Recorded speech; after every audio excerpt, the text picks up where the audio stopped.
के बारे में बात कर रहे थे, बहुत सारी चीजें, जैसे मान लीजिए कोयले से एनर्जी बनाने की बात हम लोगों ने देखा, सोलर से कैसे बनाया जाता है वो भी हम लोगों ने समझा। ठीक है, विंड एनर्जी का इस्तेमाल क्या मध्य प्रदेश में किया जा सकता है? विंड एनर्जी से का इस्तेमाल करके क्या हम करके इलेक्ट्रिसिटी प्रोड्यूस कर सकते हैं मध्य प्रदेश में? या आपको किस राज्य में देखने को सबसे ज्यादा मिलता है? गुजरात, जो कोस्टल एरिया है, जो कोस्टल एरिया है वहां पे। लेकिन ये सब चीजें समझनी होंगी। कोई भी मेथड, जैसे चाहे सोलर का हो गया, चाहे जो भी टेक्नोलॉजी है, उसको हमको समझना पड़ेगा कि किस फील्ड में कहां पे वो कार्यरत है और किस कंडीशन में वो काम करेगा। ठीक है, उन चीजों को भी हमें ध्यान देना है।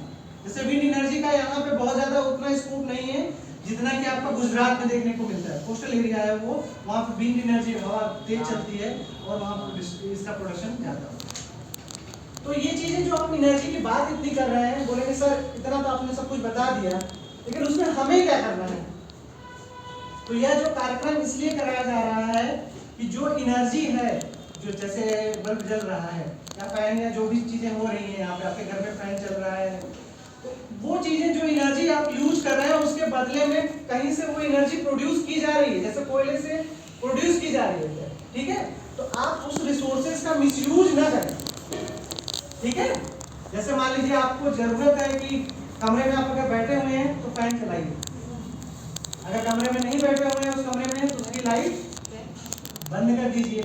ठीक है, इस तरह की चीजों को आपको ध्यान देना, अवेयरनेस है, क्योंकि इको क्लब का मेन उद्देश्य यही है कि आपको अवेयर करें चीजों को लेकर कि आप जो ये एनर्जी है, चाहे लाइट है, ऐसे नहीं आ रही, इसके बदले में हम कहीं ना कहीं अपने यहाँ जो रिसोर्सेस है उसका इस्तेमाल कर रहे हैं, और ये दिन पे दिन हमारे रिसोर्सेस क्या हो रहे हैं, कम हो रहे हैं। तो ऐसा नहीं है, जैसे पानी हो गया, तो पानी आपके पास जितना है वो लिमिटेड है, तो उसका दोहन ना करें, उसका एक लिमिटेड रूप में ही इस्तेमाल करें। अगर आवश्यकता है तो आप उसका इस्तेमाल करें, नहीं आवश्यकता है तो जैसे पानी की आवश्यकता नहीं तो आप नल बंद रखें। तो पानी, अगर कोई भी रिसोर्सेस आपके पास है तो उसका मिसयूज नहीं करने का। लाइट अगर आपको जरूरत नहीं है तो उसको बंद रखें, जब जरूरत हो तभी करें। ठीक है, तो यह चीजें हमें ध्यान देनी है। अगर आप ये सब चीजों पर ध्यान नहीं देंगे तो आने वाले समय में जो हमारे अवेलेबल रिसोर्सेस हैं वो खत्म हो जाएंगे, फिर हम क्या करें?